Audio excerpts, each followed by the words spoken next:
Hi everyone, I just wanted to pop back on and I don't even know where to look with this, I'm using my phone, and finish the reading off. You can actually hear the reading on the initial video, so if you want to see the whole story, including talking about how to rid yourself of the fear of the opinions of others and stopping yourself from stepping into your path and purpose, then you need to pop back over to the other video. But if you were there and you just want to catch up with what the cards were, then this is why I'm doing this. Hi Lucy, hi Kylie. So Lucy, I saw your question, and I think you asked, is it necessarily chords or is it more work to do?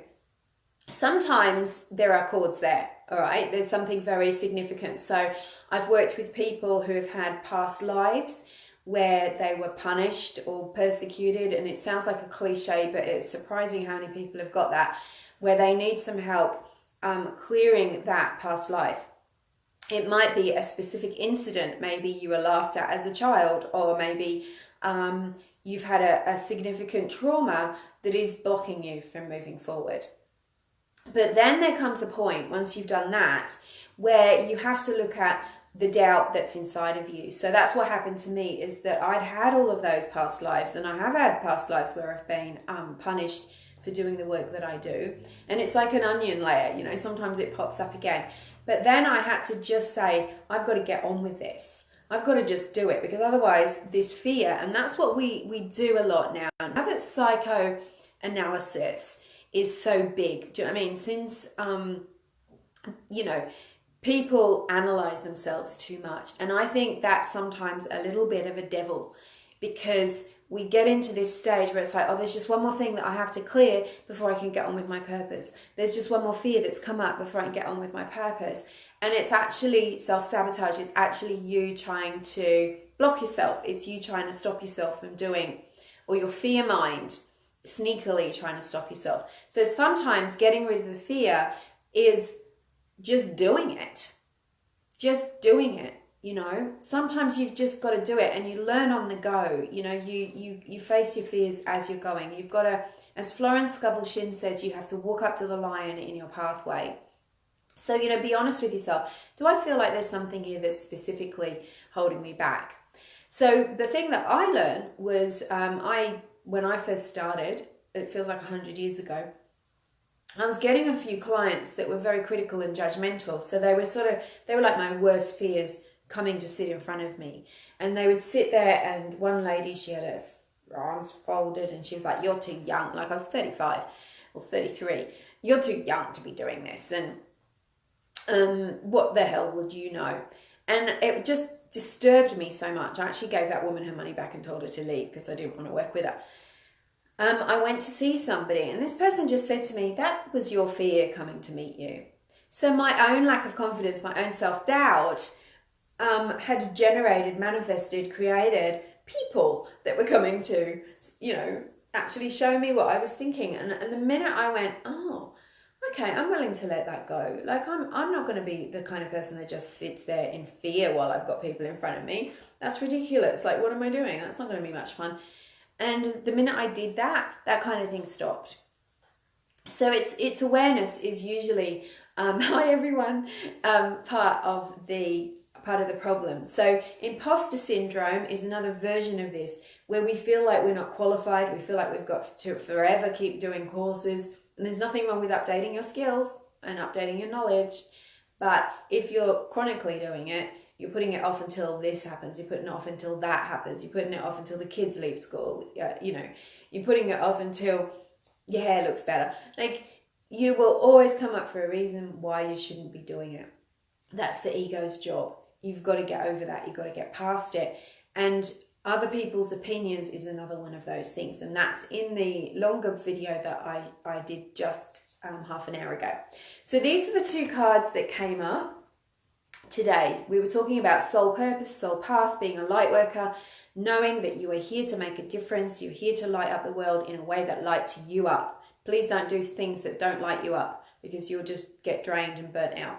And the first card is You are already doing it. How is that? We'll just let the camera adjust there. Something's gone wrong with my webcam on my computer this morning, so you are already doing it. And if you can see the picture, there's a lady or a figure.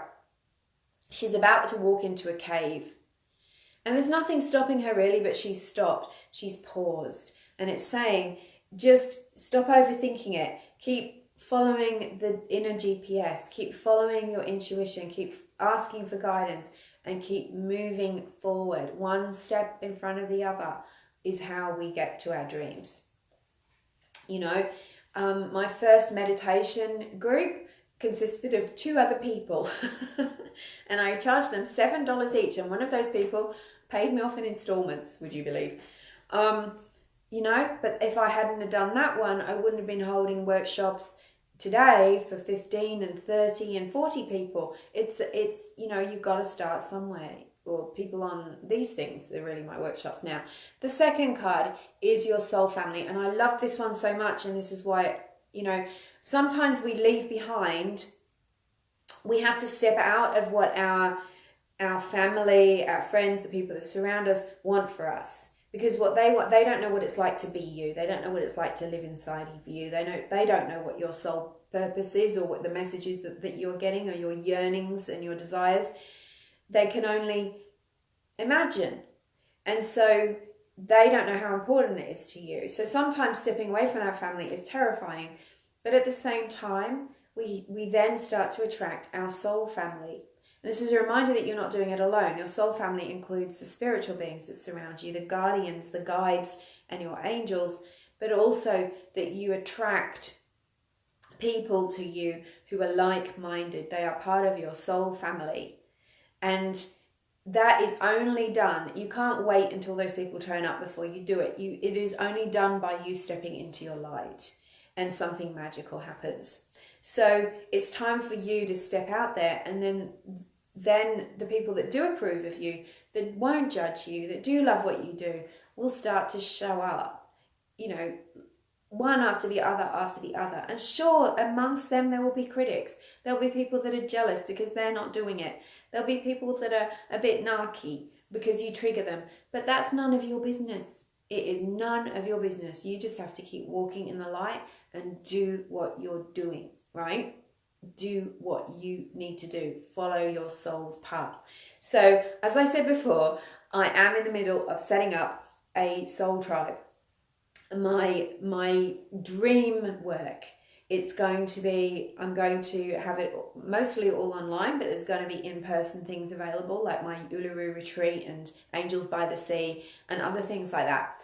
But it's going to be like an online where I'm going to show up, give teachings like this, more intensive, more focused on you.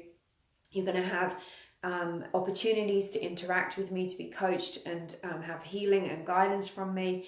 You will have an opportunity to meet like minds and to interact with those like minds. There's going to be lots of tools, lots of things that I'm going to be offering to you that you get to keep, that will help you to step into your soul's path and to do what it is. And some of those tools will be spiritual, some of them will be very, very practical. I'll show you how I've done what I've done and give you all of those tools and help you to clear all of the fears that are in your way. So that's coming soon. I'm very excited about it. In the meantime, I've got 2 services available. One of my readings. I'm not going to be doing readings for very much longer. So if you want to have a focused, personal, private reading where I go and talk to your angels, bringing in all of the guidance that is for you on any subject, then please sign up for a reading. They're on my website, rachelscoltock.com, because they're not going to be around for a very long time. After that, I'm going to stop doing those, except for people that are in my group. And then also you can have a soul clarity session, which is a private video healing, coaching, mentoring session with me. Robin says, I thought I'd found her soul tribe with the people on my recent path, but they weren't the people for me. Bring back my spiritual family. Okay. Were they a bit harsh? Robin, were they a bit fear driven?